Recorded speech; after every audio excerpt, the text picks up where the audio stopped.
Now, you may have been following along in this course and maybe you've moved some things around, or maybe you used Photoshop before and things are starting to get a little out of place and hard to find what you're looking for.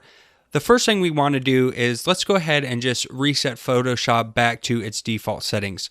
Now, if you're familiar with Photoshop and you have it set up how you like it, don't worry about doing this, but if you're kind of new and you don't know where to start, let's go ahead and get everything back looking the same or like the default view so that we can follow along together. You can follow me and it'll all look the same. As you can see, I've moved around some panels here and made different selections and colors and all kinds of different things that kind of make the view look a little more messed up. And we'll go ahead and reset everything back to the way it was. So to do that, just go up to the top menu bar, click on Edit, and then go down to Preferences, and then we can just go ahead and click on General, and we're going to click the button that says Reset Preferences on Quit. So I'm going to hit that button. It says, are you sure you want to reset preferences when quitting Photoshop? And we're going to hit OK.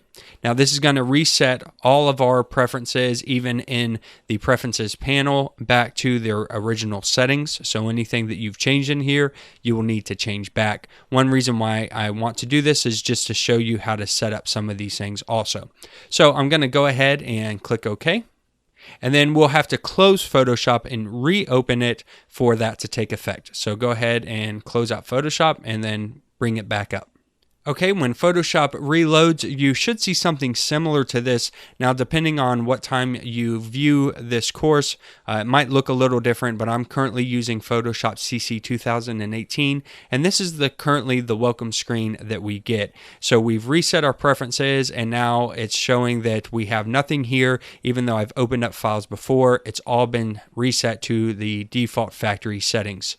So let's go ahead and just click on Create New for a moment and open up a document. We can just use a default Photoshop size. Don't worry about changing any of these settings, and just hit create and just make sure that everything has been set back to the original view. And it looks like it has, because here we have the Learn panel back open, and this is what the Essentials workspace looks like when we first open it.